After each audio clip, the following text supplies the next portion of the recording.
what Evan was teaching me was, listen, at first it's going to be really hard, but your business is going to be based on idea flow. And so this isn't tied to time. This is tied to results on, how much you can deliver for clients. One idea, if it can make a client 5-6 figures, who cares how much time you're putting in if you can charge X, Y amount? But that was eventually to get to the big channels, right? But in the meantime, it was just a slow buildup of small clients. And then eventually I got that one big client who did give me a chance, and I blew their channel up. So who is the big client? I'm not able to say it. Oh, okay. Can we talk about scale, and can you talk about niche at all? Like what niche was it, or is that Yeah, they were a podcaster, huge in the space. Like they had 500,000 subs at the time, and they had all the content. They just weren't optimizing YouTube. And so when I got that opportunity to work with them, this was my big first client where I was charging a lot more. The accountability was super high for this one client. I even fired some clients just so I could really over deliver for this one person. I took that person from 500,000 to 1.5 million in 1 year. Wow. Subscribers. How much were you charging them? It was 4 figures at the time. Per month? Yeah, per month. And now, as they scale and I implement more ideas, my idea flow gets bigger. And so I can charge 5 figures per month. And that's when it gets exponential working with big clients. But I got them to 1.5 million because they were a podcast channel and I blew them up. That's when I initiated phase 2 of, hey, let's refer me to your clients. You can take a portion of the cut and you refer me to all your friends you interview who have a YouTube channel. That's smart. Like getting them on the back end as well, taking care of them on the back end. Yeah. And from there, it was how do I get 12 to 15 clients who I can cultivate a chessboard of these top clients who I can charge, multiple 4 or 5 figures per month and focus on them. So it wasn't even to blow up into 100 clients. It was me being very specific, very niche. Who has the money in this industry, and what do I enjoy learning about? The whole irony is everyone I read in college and watched on YouTube, it's come full circle where they helped me, where now I'm a place I can help them. It's just it's so strange. That's the coolest thing, man. You can become an expert, something very niche, and be super helpful to those people who've added a bunch of value to your life. So that's super cool. Mm-hmm. I think a good place to start, I always like to start at the beginning. Can you kind of paint a picture of what was your life in high school? Like I mentioned before, we both kind of struggled with some learning disabilities. So I'd love to hear what those were for you and how that formed your experience of high school. Yeah, so high school was rough for me in the sense that I wasn't bullied or anything in that regard, but I just, I wasn't a cool kid or anything like that. I was just kind of kept to myself.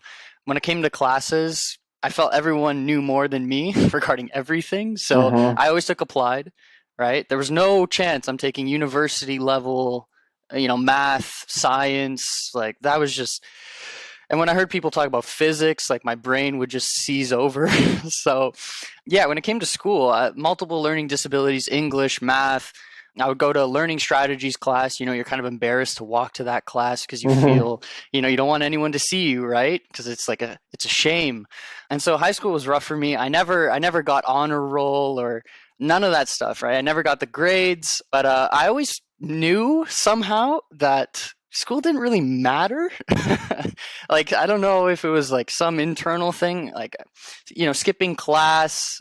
I wasn't a bad kid, but I just knew school didn't matter that much. Because what they teach in school, it's not really practical for real world experience and pathways, unless you're trying to become a doctor or a lawyer. So a lot of the stuff. What do you want to be in high school? I had no idea. Okay. The only thing I could imagine was me sitting at a high-rise office desk, looking out, being successful. You want to be a boss. Yeah, exactly. There was no job label. When you take that class about what do you want to do in life, there's literally, I just want to sit in a high-rise office. That's it. So, but I knew it was going to be nothing conventional. It was going to be something weird. Something that I could control. I had no idea how to get there. So, at the end of high school, I went to Seneca College, which is a local college in Canada. I saw everyone going to university, so I just felt like I had to do something. Otherwise, I was going to be a failure. So I just took hotel and restaurant management. Nothing I was interested at, nothing that piqued my curiosity. You just kind of do it because everyone's doing it, right? Why that one? Like even though you didn't have an interest, like why was that like the main major at that college or? Yeah, and I just liked cooking. I liked Okay. hotels, so it was like, oh, So it that's was like a cool, slight but affinity for it, yeah. it was more so like I want to own that. I don't want to work in it. So I just took it, very naive, and quickly realized like this is not for me. College, no, there's no way. So I stayed there for 2 years and just I left after that. No degree, no nothing. Just curious again about the learning disability. If you don't mind sharing, like what specifically were you diagnosed with? I'm not too sure exactly what it Okay. was. More so grammar, spelling. When it came to math, anything besides multiplication, division, like that was out the door. Uh-huh. My brain would just shut down. So those were the two big ones. But I'd later find out like ADHD, perhaps a bit. They never told me that, but Yeah. in terms of just how my brain works, idea flow, and how I see opportunities versus like doing manual work, Yeah. yeah, it is something that's become a plus for me now in my business. But it's funny because a lot of the learning disabilities they gave me, like not being able to read, poor grammar, poor spelling, can't do math, it's like the disabilities I have in those sections are very specific. If you want to be a doctor, if you want to be like a Yeah. professor, if you want to like learn to invest, multiplication, division is the only thing you need really. Yeah. If you want to, read nonfiction books and learn, like that's super practical, and I could do that because I wasn't dyslexic. So yeah, it was just interesting what they diagnosed me with. They made it seem so severe and pulling me out of certain classes when in fact it was like, okay, this That's stuff crazy. So they didn't doesn't even even, matter. it doesn't seem like they diagnosed you with anything in particular. It was just like, oh, you're not that good at these subjects. Yeah, yeah, exactly. I've been actually looking through, I've been trying to find the files. Like, what exactly was I diagnosed with? I know grammar and spelling was a big one. And it's funny, like, when they labeled me that, I just assumed, okay, always stay applied, no matter what subject. Yeah. Like, just stay applied, stay college level learning. Don't go to university level. Don't try and do this because you've been labeled as, Yeah. disabled in some way when it's just like, oh my God. Like when I look back at how low my grades were in school, now I'm probably, one of the people who's actually doing the best out of my entire year. Yeah. It's just kind of 100%. it's just funny, right? Yeah. So Yeah, I yeah. mean, a lot of the times those things, like you said, the idea flow and all that stuff, like can be a superpower. It's like your brain functions Yeah. a little differently, and it's just not right for like the rigid like school system. But yeah, happy to talk. Let's talk about it after the interview. I have so much to say about that as well because I kind of went through something similar. But I cut you off. You're saying so you did 2 years of college. 2 years of college. I went to college to realize I didn't need college. That's pretty much how it goes. I feel like that's how most people figure it out, except Yeah. I was willing to embrace it. I was taking a class at college around, because it's hotel and restaurant management, around how to fold laundry. And I was just like, I was like, if I want to be a maid, no offense to maids, like I would Yeah. just go into the hotel and just apply for a job. Why am I taking a college class on this? So I Yeah. instantly walked out. On the way back on the bus, I saw Indigo's, which is like a bookstore of chapters. I think you guys have Barnes and Noble. And I was so mad I got off the bus and just walked into the bookstore because I'm like, okay, either I have to find a way to learn or I'm going to be just not successful in life. So I know school did nothing besides teaching me how to read and, how to speak English and stuff like Yeah. that. But besides that, actual success, I knew it was a waste of time to go to school. So I wasn't going to be a doctor or lawyer. So I went into a bookstore. I went to the nonfiction section and never read a nonfiction book in my life because they don't recommend that in school. They're always telling you to read like Shakespeare or something like that. Mm-hmm. I picked up a book on Robert Herjavec, who's a shark on Shark Tank, Yeah. around how to be successful and learn business. I stopped going to class and just read that book. We had an exam coming up in one of our business classes. Now, mind you, I haven't been attending for like a month. What was the class specifically? Business leadership. Okay. So I went to that class and I just like I was highlighting, I was reading this Robert Herjavec book, right? Very super simple to understand because he also, I'm pretty sure, has learning disabilities. So he made the book very easy to read, right? Shakespeare, on the other hand, not so easy to read, right? Yeah, and a lot of the business writing is like it's like simple, like how do you use the less words and like the simplest words, right? Which is Yeah. great. So I went to that class and I got 80% on the exam without any like knowledge of the material. It was me reading this book and providing like the solutions. Like, what do you do in this situation? Oh, I read this in the book. I will apply this leadership strategy or this negotiation tactic.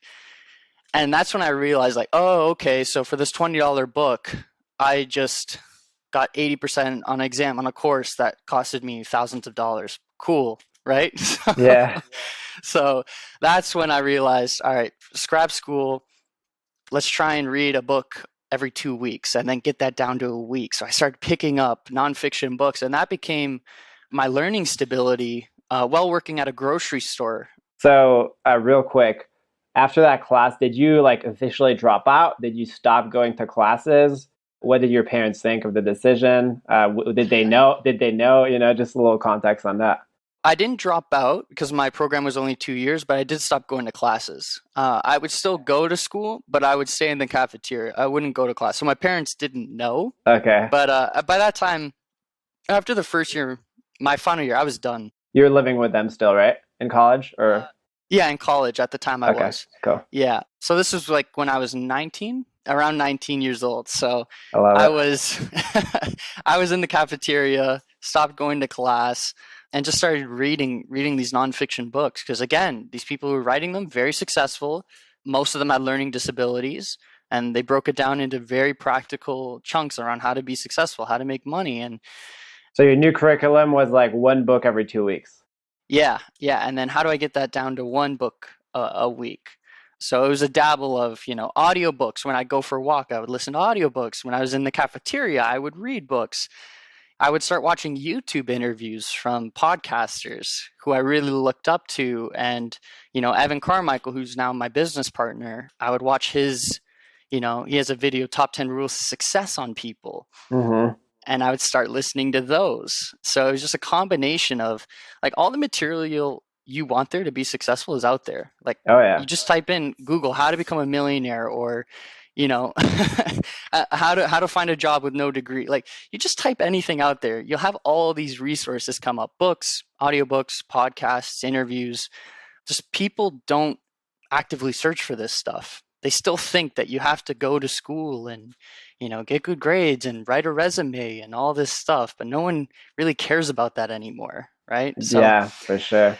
so yeah, that's when I realized, okay, this isn't going to work. I didn't even attend my graduation. That's how much I didn't care. So were you still taking exam? Because you said you had, was this a 4-year program or? 2 years.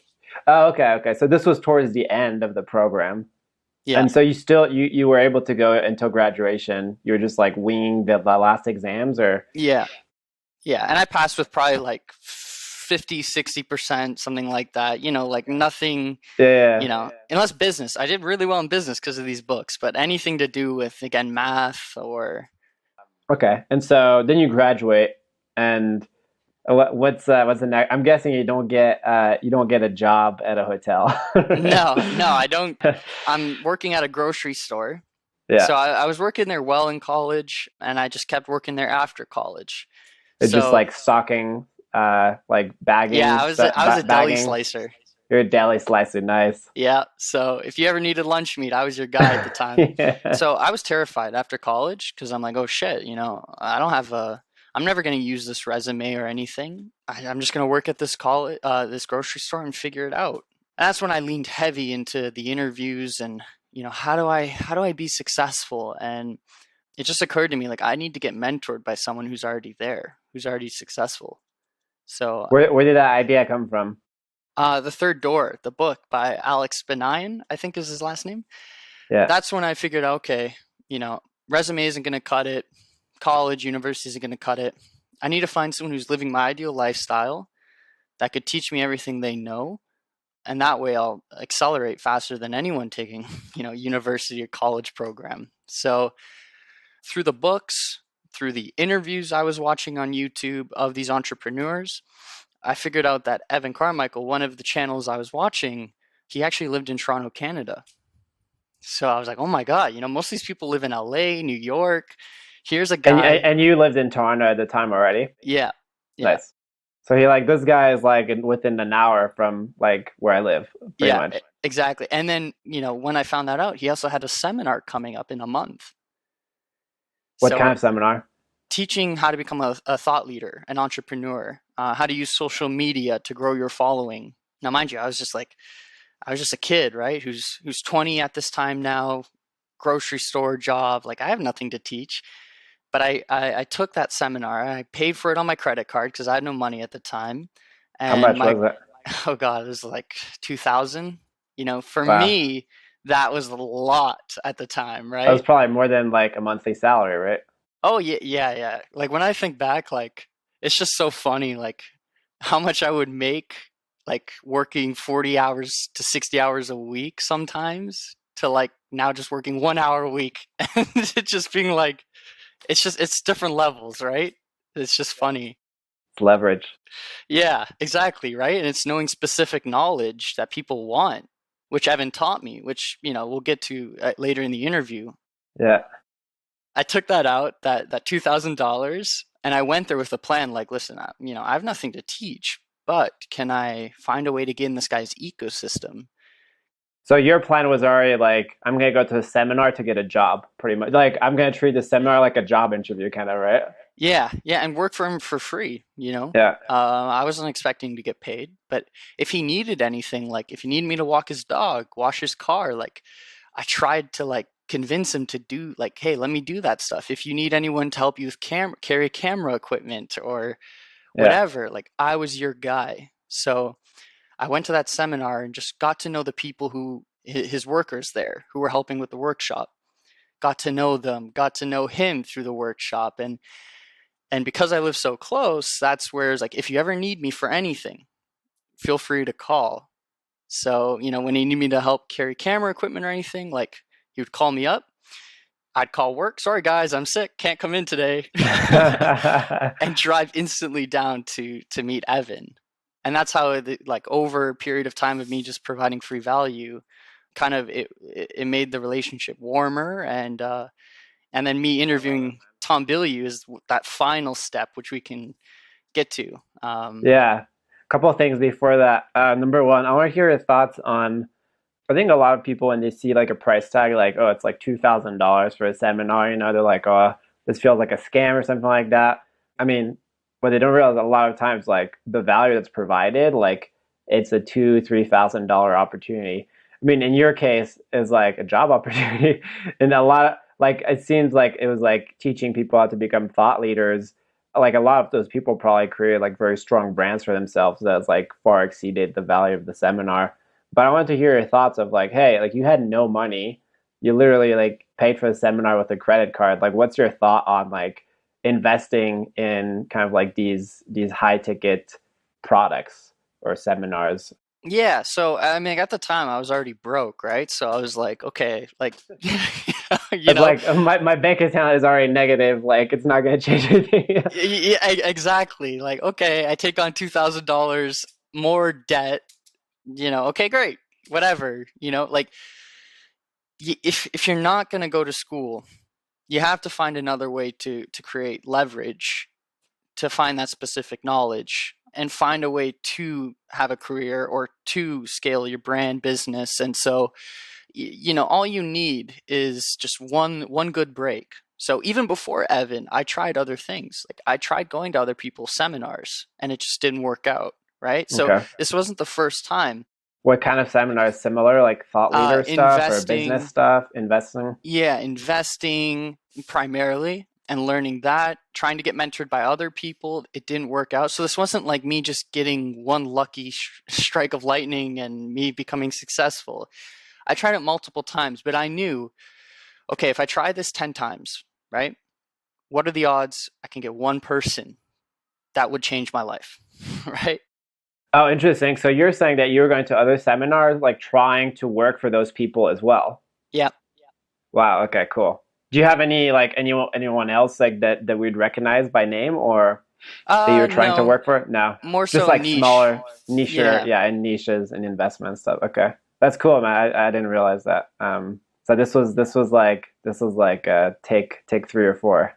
Yeah, yeah. This was take 3 or 4, and if it didn't work with Evan, I would have kept trying it because I was watching these interviews of successful people saying like, this is how you can go about trying to find success. Find a mentor, right? Find a way Yeah. to provide value to people. And one thing I want to highlight is like a lot of the times like people wonder how to get in touch with like these people you look up to. And I think one thing that you did really well is like buy their product. Like that's the literally the easiest way to get in touch with like someone you look up to is like if you're consuming their free stuff and not buying their paid stuff, like it's gonna be harder because like usually what you're buying with the paid stuff is like access, closer access. And I mean, just to give an example with Impact Theory, like we launched like Impact Theory University. I think it was like 2 years ago. I mean, that was like in the beginning, that was like direct access. Like you literally got like access to a Facebook group for like $50 a month, where Tom was like answering comments and like hopping on live calls with like because it was just launching, it was still small. It's like hey, you get like pretty much like one-on-one access for $50 a month, It's like so like I think just in general, the best way to get in touch with someone is like buy their stuff and like also tell them how is helpful to you. Yeah, and that is step one. Like, buy their stuff to show you're interested. Try and get into that community. That's step one. Step two is when you're asking for advice, actually implement it. A lot of these people don't want to mentor someone. It's a waste of their time. Like they keep giving advice.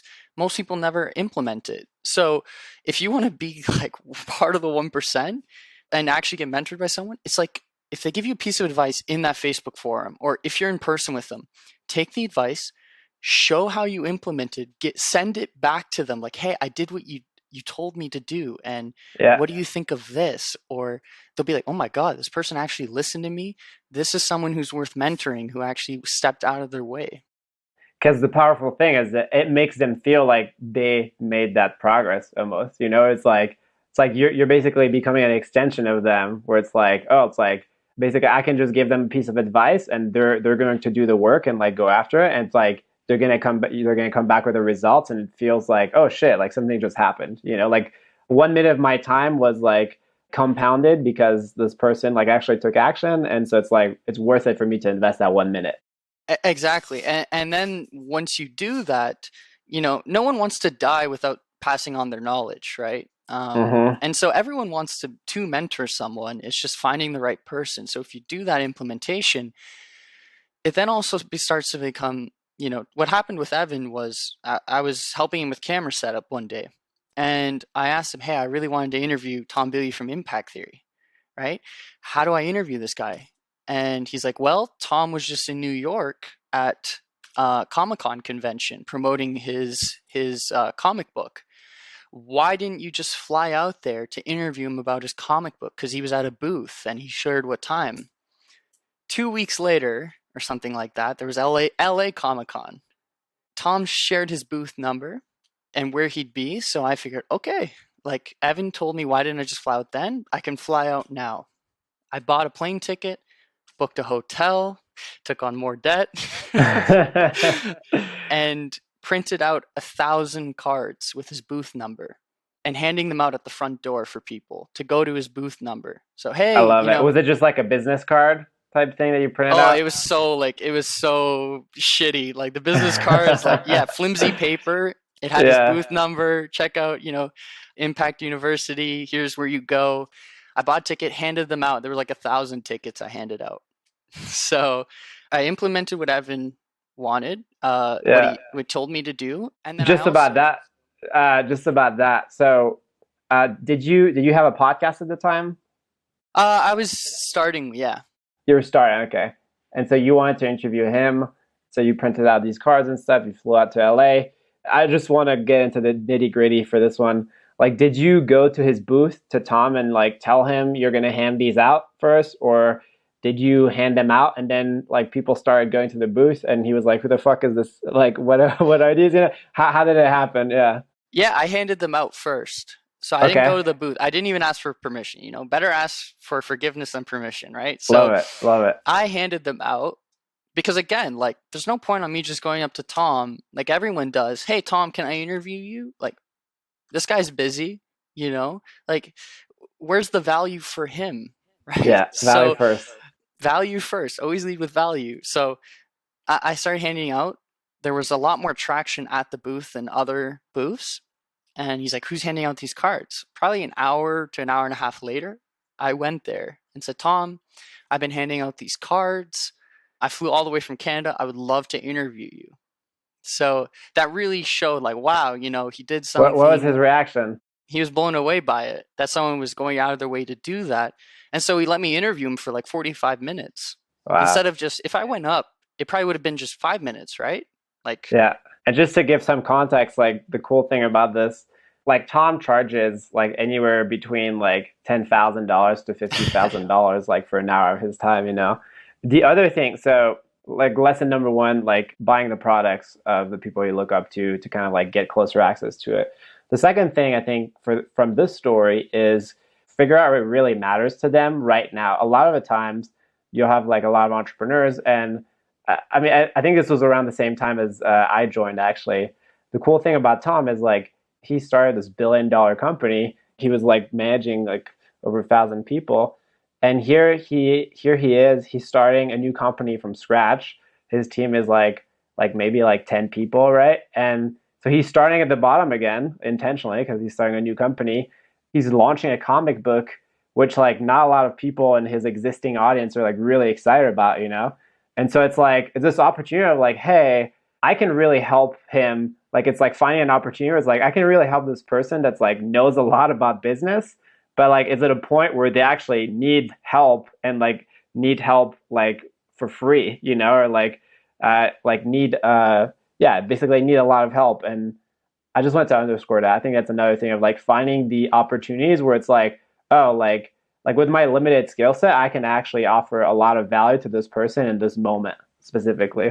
yeah. And it was just creativity because I didn't have any specific skill set at that time, right? It was just me, like, how do I provide value, right? You don't even need to have any expertise in something, right? I was working at a grocery store. So it's just, yeah, it's finding that value play that everyone could use. Everyone always needs help with something, right? Even Tom today, Evan today, there's pieces of the business where you could probably help out if you just did a bit of digging, right? Most people just they don't take that extra step required. Um, but the fact that I got that interview, Tom and Evan started DMing each other because I told him I knew Evan. That's what started. Like Evan's like, "Oh shit, okay, this guy spontaneously flew out to LA. He got the interview, did something most people. He took my advice. Here's a guy where I might be able to set up a business with who not only I'll change his life, but would also help me increase, my business, right? So it's a win-win. So that's where we established, if someone can sense you have the drive and you take action, they'll help you out. And in return, they'll probably help themselves out too. So it's a win-win scenario with Evan where I came back to Toronto. It's like, "Jeremy, I'm going to teach you everything you need to know about YouTube. You're going to start a YouTube consulting business." And he taught me everything he knows. And from there, just, yeah, that's how the business launched. So was it literally like I want to unpack this. Like, so you came back, like, basically when you were at the booth, you basically told Tom about Evan. He was like, you were like, Evan kind of like basically gave me the advice to come out. And it's like, I've been working with Evan. He's great. And then Tom messages Evan, like, hey, I'm with your boy Jeremy. Evan is like, fuck yeah. And they interact a little bit. You come back to Toronto. I guess like what can we go dive into the details of like what, because I'm guessing it wasn't like right away like, hey, like let's start a business. Like what was the intermediate steps between that? Or was it literally like let's start a business? It was literally like the next day I got back, like Evan invites me over to his house, right?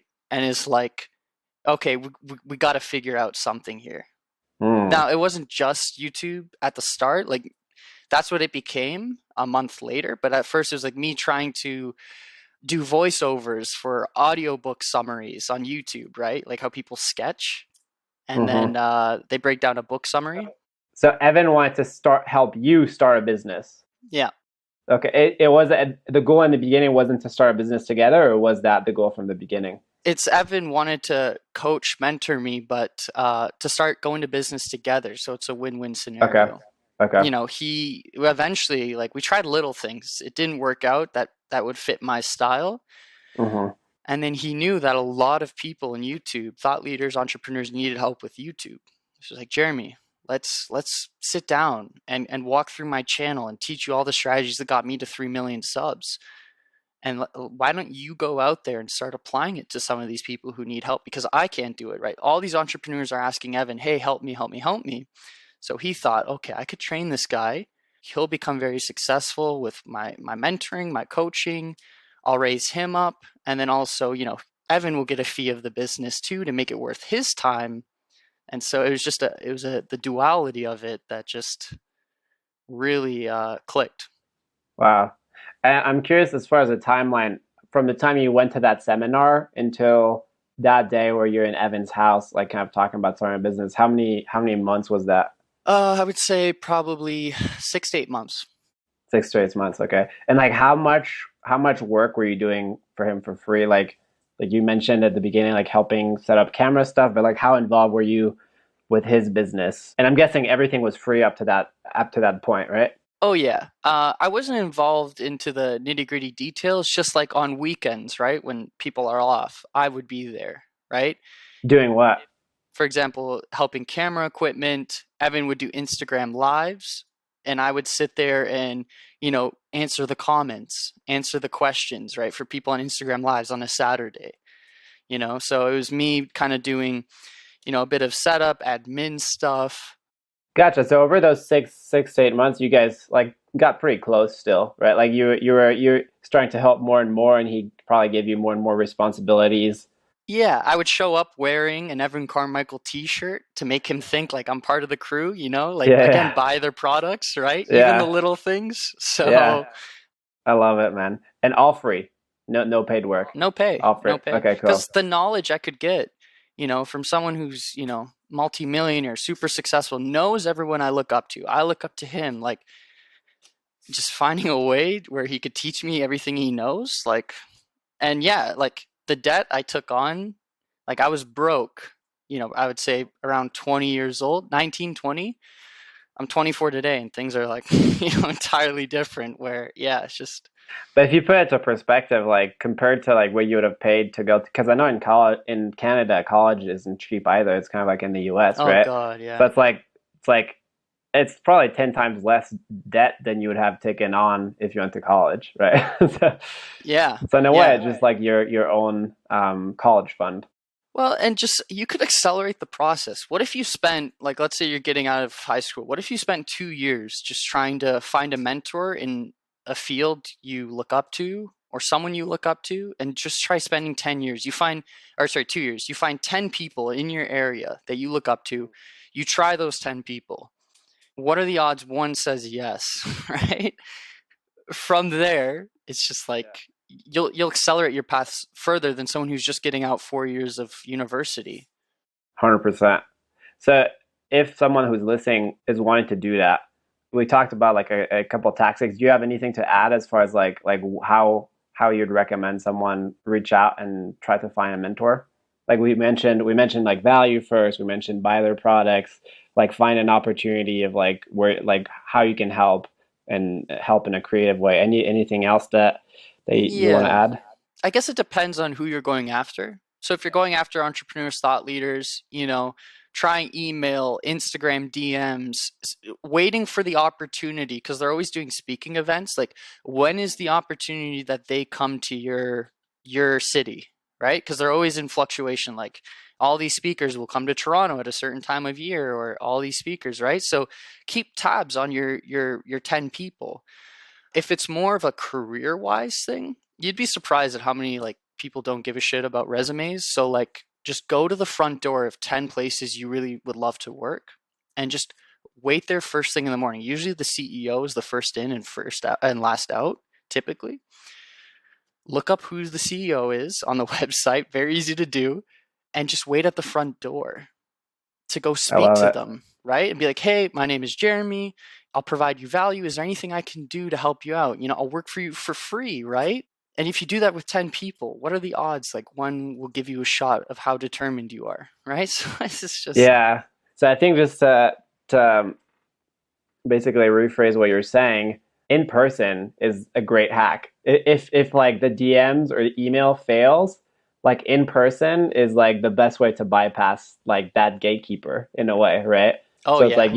you mentioned events for big entrepreneurs or thought leaders because they're going to do speeches and stuff. And then if it's like someone more in the corporate world, like go to their office, show up in person and make an impression. Yeah, exactly. Yeah. So you just need one opportunity. Once you get that opportunity, when someone says yes, like you need to go all in, right? You need to 100%. you need to commit. The problem most people have is that they're either too lazy or they're just not willing to actively search for themselves.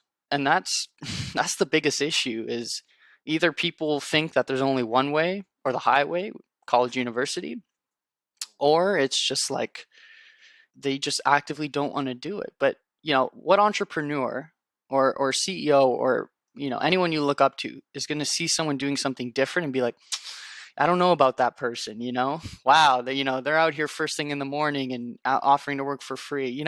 I don't know about them. Like, Yeah. entrepreneurs respect the fact that you're willing to go 110% into something versus just here's my resume, look at it. No one cares about that. Those days are done. Yeah. They're not done. The resumes are still going to be around for a long time, unfortunately. But what you're saying is like you're not going to stand out. It's like if you apply like 99% of like the world, like you're going to get 99% results, right? Well, but even resumes, it's like it's more so the job interview. Like the job interview is what really matters. So I know resume, sure, like you need to hand that in to maybe get the job interview. Just go shake the CEO's hand or someone of the top executives to get the interview. Screw the resume. No, Like 100%. I mean, it's just I've never gotten a job with a resume, which is crazy to say, but yeah, same here. Same here. yeah, Like resume. I've only made one resume in my entire life, and that was for the for the deli grocery store. slicer. Yeah. And that wasn't even it. Like, because at the time, when you're 18, it's like super competitive. It was a great grocery store. Yeah. And it was like, it was me going in to shake the person's hand who was the boss there. It wasn't even the resume. Because I didn't have any experience, right? Like, what are you going to say? Oh, I'm a great worker. Like, you're 18, Yeah. right? So, uh, yeah. But All right. So Evan starts mentoring you with the YouTube stuff. What was the evolution of the business? How do you guys start this off? I'm guessing Evan had some contacts already just because he's like a pretty connected guy and he had people reaching out. How do you guys start the business? he wasn't going to introduce me to any of his friends. Like, this was going to be Jeremy. You're going to learn this. I'm not just going to email a friend of mine to make this super easy for you, especially because I was a beginner, right? Like I needed to go through the hard trials. So it was me like using Evan's name as credibility for sure. But it was me emailing, like finding all these people's emails, like going on their websites. Anyone who had a YouTube channel, like go on their website, go on their YouTube, find an email in the description or contact page and I was sending out like 100 emails. And what was the target customer you guys were going after or client? Entrepreneurs, thought leaders on YouTube. So that was Okay. my And niche. any size specific? Like Starting out, no, right? Because it was me just getting the ropes of learning how to manage a So like business. So anyone that had like over like one subscriber, you guys reached out to? like 1,000 subscribers, something like that. Now today it's entirely different, right? But at the time, like, and me like these 100 emails, like me hopping on free calls, like, hey, I have three big ideas for you. Let's hop on for free for 30 minutes. Show them value first, and then do they want to hire me? And I failed like my first like 20 calls. I didn't get anyone, right? So even though I had Evan's credibility as his name, like, hey, Evan taught me everything he knows about YouTube. Let me apply it to your channel. Like 20 people, it bombed for the first 20. And real quick, one more thing. Like, how do you put together the list? Did you find businesses? Did you have a methodology to it? Did you find businesses in Canada locally, or what thought leaders did you reach out to? Did you have like what did your list look like, and how do you put Yeah. that together? So anyone, money, health, relationships, podcasters, anyone who talks about success, kind of like Evan Carmichael kind of content, anyone who's been on shows like Impact Theory, Okay. any of those kind of neuroscientists, So you so everyone. so you look at like basically like podcast guests kind of to as a start. Yeah. Yeah, okay. Yeah, and it was a slow grind that first year where, for the first year, gosh, I made like $19,000 or something like that. But at the time, like that was amazing for me to, start this business and just make that $19,000. After those 20 calls, I got a couple clients, right? Where they were very small, like no one knew their name, but I actually got to implement the strategies Evan gave me, help them scale. And then that first year, like after trial and error for 3 months, that's when it started to pick up, and I got to implement the advice. So what was your sales process like that first year? So like you have a 30-minute call where you're like basically for free, where you're like sharing three strategies you see that these channels can use to grow their channel faster. And what's the next what's the pitch? After that, it's like the goal is, wow, this guy shared a lot of value. I need to hire this guy. Those first 20 calls, I was trying to actually get into the sales process, right? Because I've never done sales, I've never Yeah. done anything. So it was me getting used to the confidence and everything. After that, those 20 failed calls, I really mastered it. And That's when what was the offer? the offer was, all right, hire me for $1,000 US every month as a starting point. Some people are like 500 at the time, and we're going to hop on a call every 2 weeks where I'm going to share, the steps, very much like coaching. I'm going to share the steps on how to scale your channel. So every 2 weeks, we'll hop on a call and I'll So go one over the hour call strategies. every 2 weeks, so 2 hours a month, pretty much. And then behind the scenes, me doing like, Will you like was the offer to manage their content as well, or mostly strategy, like tracking the numbers mostly and stuff? mostly strategy. And so the goal was like what Evan was teaching me was, listen, at first it's going to be really hard, but your business is going to be based on idea flow. And so this isn't tied to time. This is tied to results on, how much you can deliver for clients. One idea, if it can make a client 5, 6 figures, who cares how much time you're putting in if you can charge XY amount? But that was eventually to get to the big channels, right?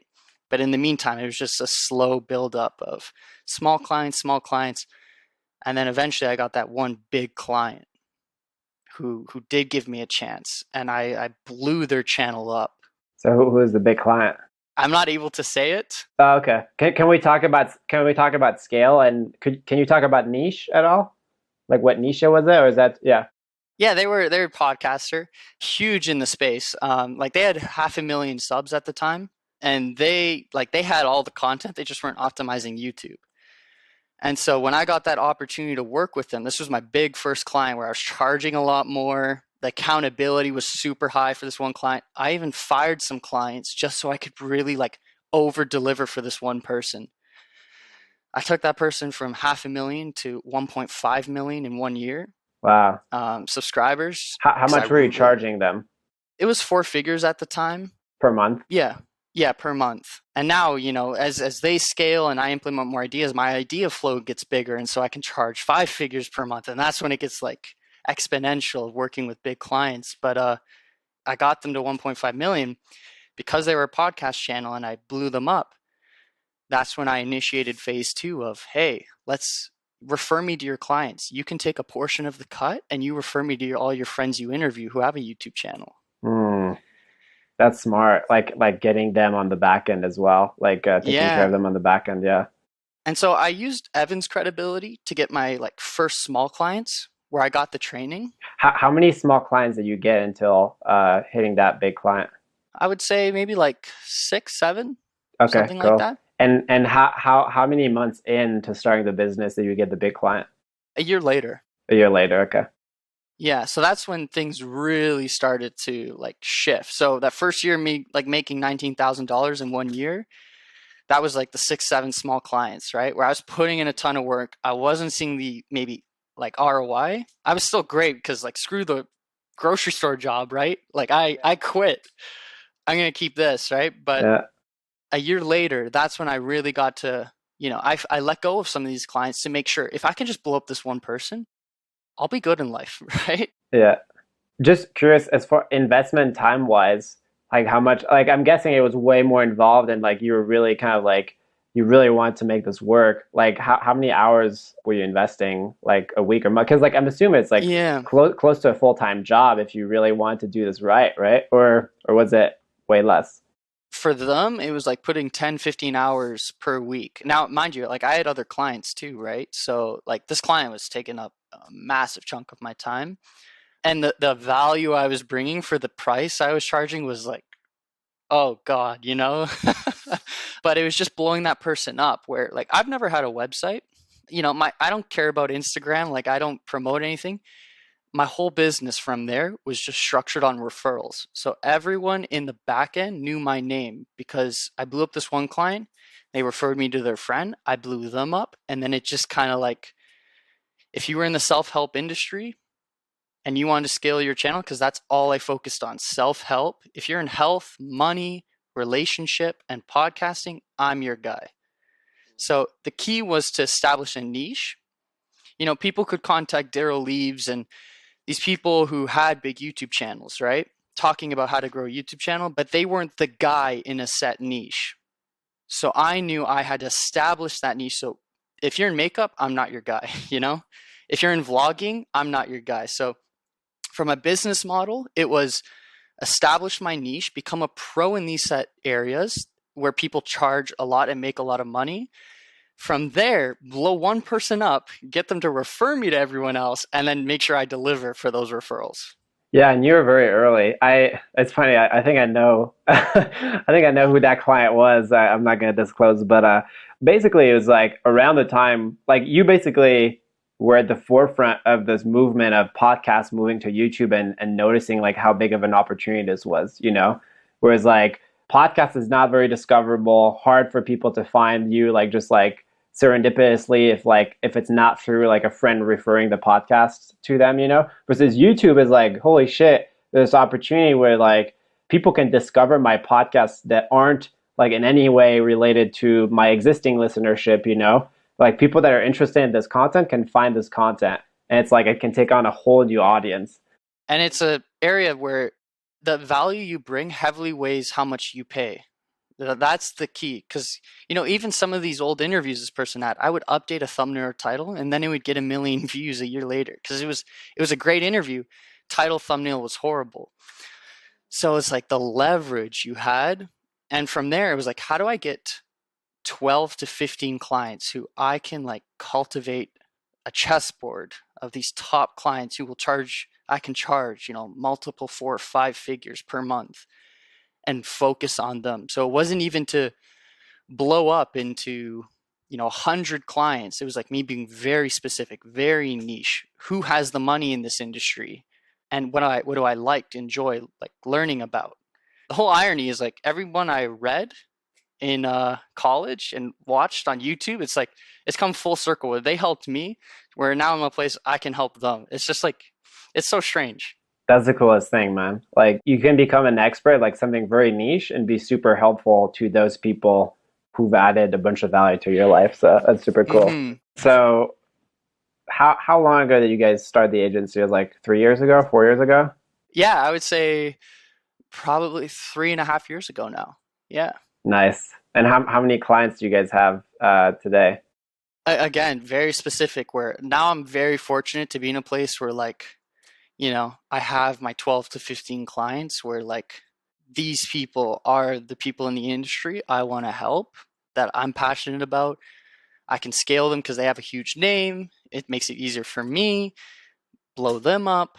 And, even working with those clients, because they're all in the same industry, they can piggyback off of one another. So without me having to do more work, it's like they're kind of feeding into each other and scaling at the same time, which is really nice. So I'm very fortunate to.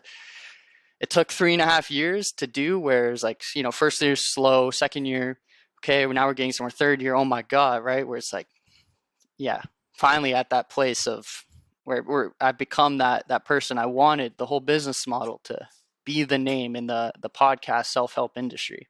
Dude, that's amazing. That's really cool. So the business right now, I'm curious, like, what's Evan's responsibility? So Evan basically built you up, right? Like taught you the skills. Mm-hmm. What is his, I guess, like, how does he come into the equation besides like helping you shape you up? Like, how does he contribute to the business? Yeah, so again, every week we're always seeing each other. At first it started off with like, Jeremy, here's what I teach you.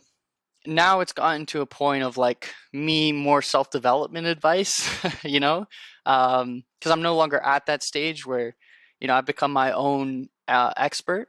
Yeah. Yeah, because you have a bunch of data points from different channels. You're probably at this point like know more than him, right? It's Yeah, like about YouTube. Yeah. yeah. Well, for podcasting Yeah. Yeah. specifically, yeah. So, but it's more so it's transitioned to like self-development, more so like trying to figure out where I want to take my life. Where do I see myself in a couple of years? How do I position myself in critical areas? So he's not like actively part of the business at all. This is 100% me. It's more so us kind of discussing business plans, or, hey, Jeremy, we tested this. You should try this with your clients. So there is a bit of strategy still. We're updating, but it's a mix of the strategy we're ongoing, where we talk about it and discuss, behind the scenes, where we can provide for my clients, but more so coaching as well now. Kind of making sure, like learning from Evan's mistakes so I don't have to make them is really been helpful. That's awesome. Like, what's the partnership like as far as ownership in the business and like revenue split and stuff? Yeah, so Evan, when initiating this, it was like, hey, I will take 25% and you keep 75%. And Wow. so, That's generous. That's cool. yeah, and for him, at the start, he put in a ton of time, where the ROI, to spend an hour with me, like it was so unjustified, right? For his Yeah. side of things, Yeah. every single week, right? Like spending hours together. Now, though, it's, because my business does extremely well, it's Yeah. now with, It's reaping the fruits now for him. yeah, for him, like it's honestly like I want to do that in the future for someone, establish this kind of business, because the money he makes just to mentor me now is crazy without having to do any work now. Yeah. And again, I love that, where, business isn't like a win-lose opportunity. There's win-win opportunities out there.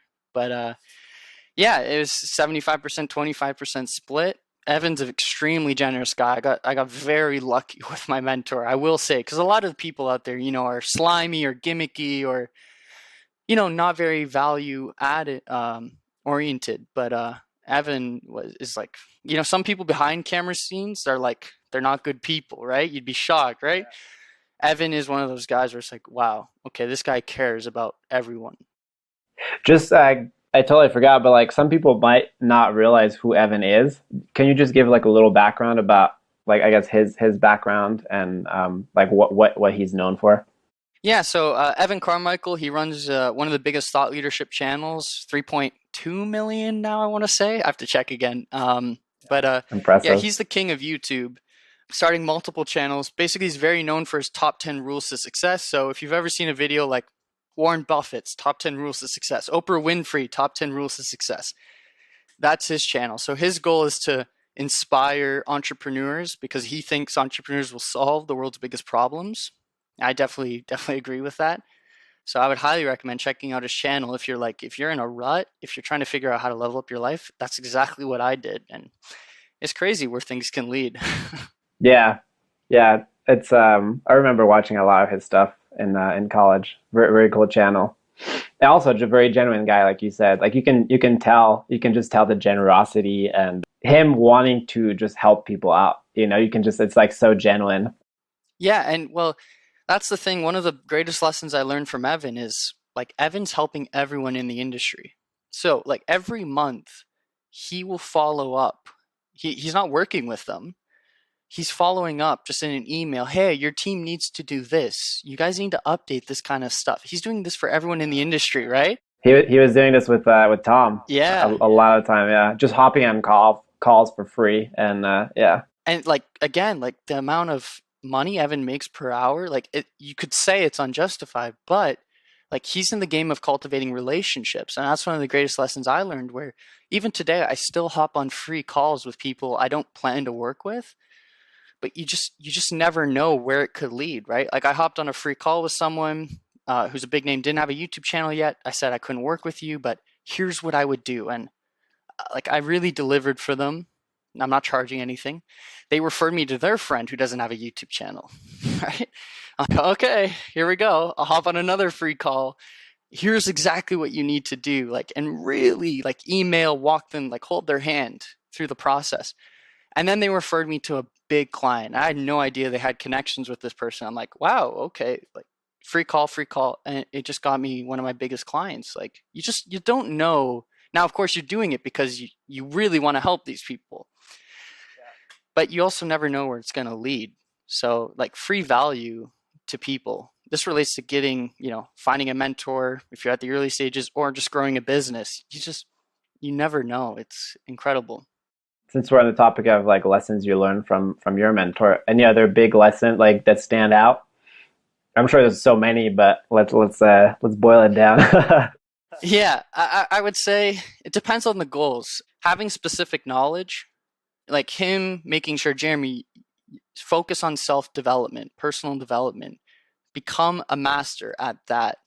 Like, and Naval Ravikant, I think is his last name. If you know him, he's been on Joe Rogan, Tim Ferriss. He talks about like how to build wealth, and like I'm just connecting the dots after listening to his audiobook and Evan coaching me, where it's like if you want to build a wealth, like master specific knowledge in an area that people really demand, where you can get paid on ideas, not time spent, and use that as leverage. That's been one of the like critical life-changing things I received from Evan, and then also hearing from other people.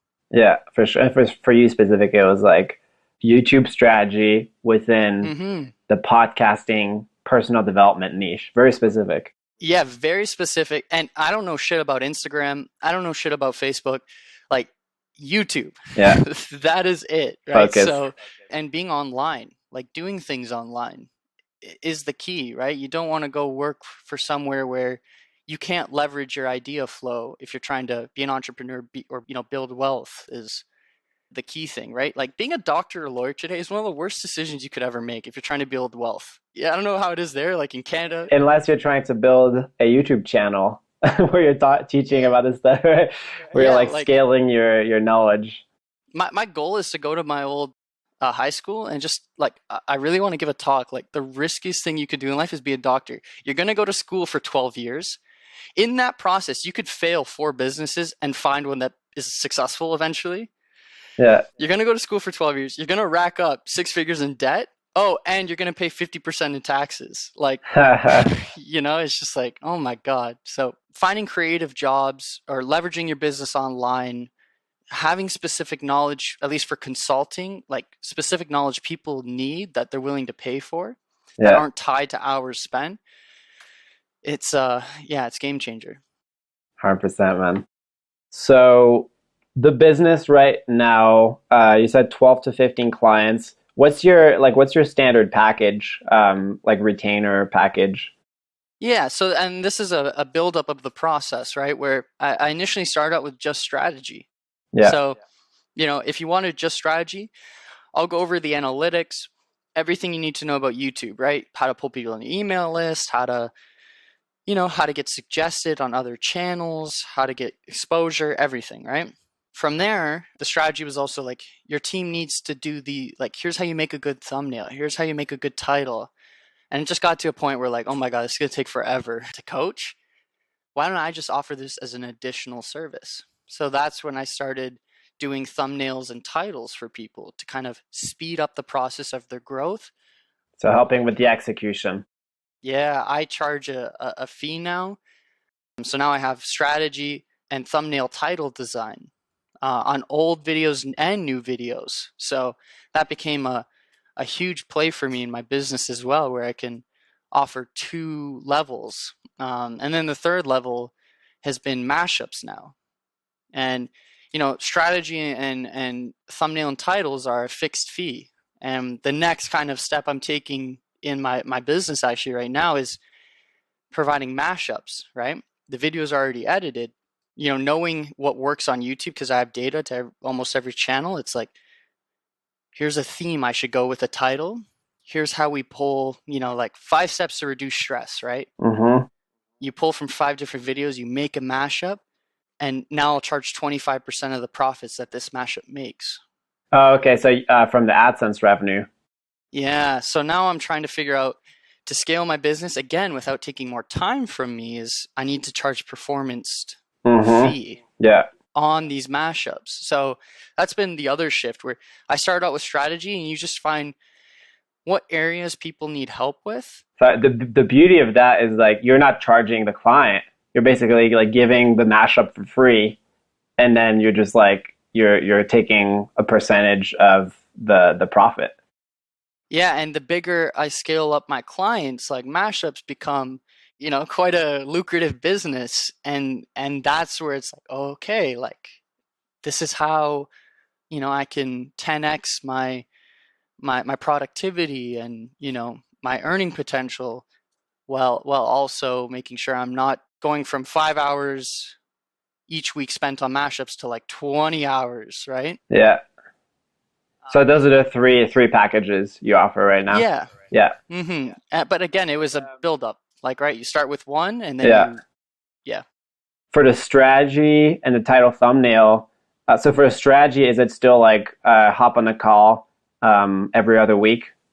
Basically a 1 hour call every other week. And do you still charge $1,000 for that, or did you scale that? No, that's now it's scaled where it's like, okay, because as the demand comes in, it's like, again, I only want to work with 12, 15 clients. Yeah. So it's okay, I have to make sure that for my time, it's going to have to be this price and it will keep increasing as more demand comes. So it's like, who are the 12, 15 people who want it the most? Yeah. And who have the business to be able to justify that expense, right? So for me to work with a channel under 100,000 subs, the price I would pay, like I tell people, listen, you don't want me. Yeah. You don't want me bad enough. Yeah. Yeah, trust me, you don't want to pay that. Scale, justify an ROI. I would help you, but like YouTube's a long game, right? Like you have to build it out first a bit where then I can blow it up. Depends on the client, like how big the name is. Maybe if they have 50,000 subs, right? Like if Leonardo DiCaprio wanted to start a YouTube channel from scratch, I wouldn't say no, right? Yeah. Depending on what he talked about. It depends on the name, but usually, yeah, like 100,000 subs. So like 3.5 years ago, it's entirely different now, right? Where you started with, can I find a channel that has 10,000 subs? And now it's like anything under 100,000, it's like, nah, probably not. It's not worth it, yeah. But it's slow increment. Yeah. And then for the title thumbnail execution, do you charge basically per test that you run? Is that kind of what you do? What's your package there? So for me to do a title thumbnail test, so usually I'm charging like $40 per test. Per test. And you're running these on TubeBuddy. Yeah, TubeBuddy. And so $40, some thumbnail designers charge like $250 or something like that, but they don't know how to actually make a good thumbnail. They're not optimized. Like the simpler the thumbnail, the better. Yeah. At least in personal development. But with that comes, knowing what videos to test, then actually making it, and then actually setting up the test. So it's not just me making a thumbnail, here you go. In each part of the business, like there's a portion where you can't remove me from it. So you can get someone to make a thumbnail, but knowing which videos to test is an entirely different story Yeah. to maximize the So results. you're prioritizing videos that get a lot of impressions.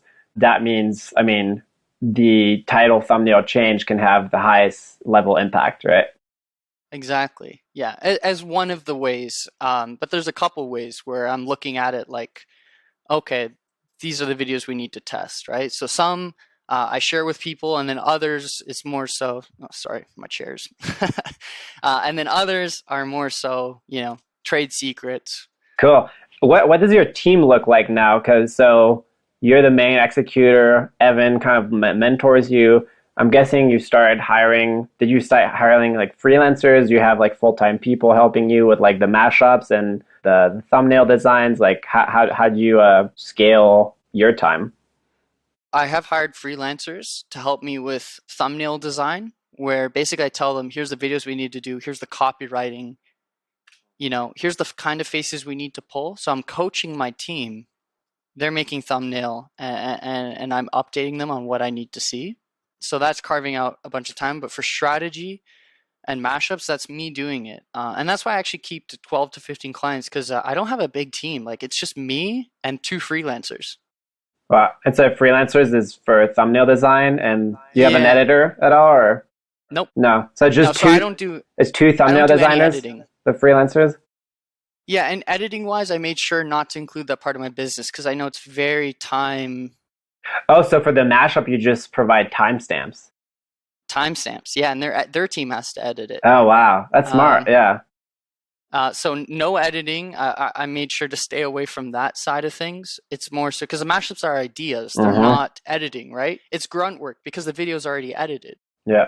So it's just like copy paste, copy paste. It's a bit different, But but you the stay key is, away yeah, of any like nitty gritty like details because that brings along a lot of a yeah. lot of logistical problems. Like, I've made the choice with my business where Evan said, Jeremy, like, you should hire more people. Like, hire more people if you want to make this, a multi-million dollar business every year. Hire Yeah. more people. For me, that's not of interest to me. I actually want to keep this at, working 40 to 50 hours per week, still making a great amount of money, but making sure that I can spend time, surfing or investing or other things I'm passionate about. So I have actually sacrificed opportunity from my business to ensure that I can pursue other things like investing, which is a long-term thing that I really like to do. Nice. Hmm. And how big of a business is it? Can you talk about that or So it's big, multiple five figures per month. okay, Yeah. multiple five figures. Yeah. Not six figures yet. Not six figures. And for me to take it to six figures, I'm just transitioning to the 25% performance fee. So I know that will help it get there eventually, but I'm not interested in hiring Oh, the you said per clients. month though, right?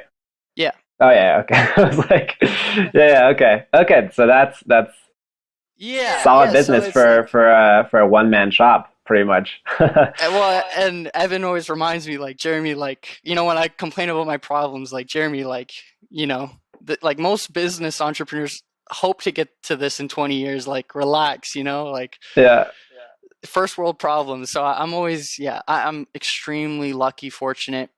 Consulting, it's all cash flow, right? But at the same time, you have to make sure that you're keeping clients happy. So there's always pros and cons, right? That's important to note.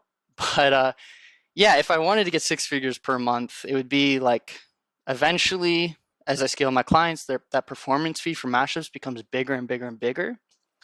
But I'd probably have to hire, a lot more clients, and that's not an interest to me. I like to be I don't like to yeah, manage people. yeah. No, So I totally can relate to that. Like you're nimble. You have. I mean, you're basically a free man. Like, yeah, you're making a lot of money, and you have control of your time.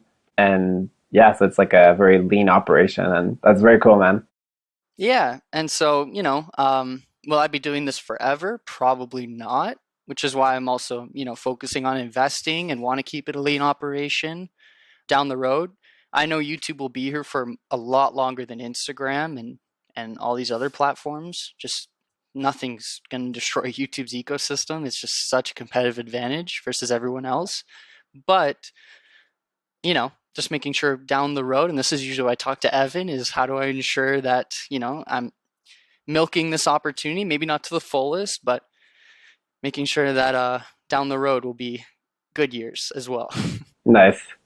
So what are your, like, you seem like a pretty goal-oriented guy. What's how do you see the next 5-10 years going? Like are you kind of in a space where you're comfortable and you're like growing different spaces like outside the business, or what are your long-term goals? Yeah, so that's tricky. I'm still in contemplation about that actually.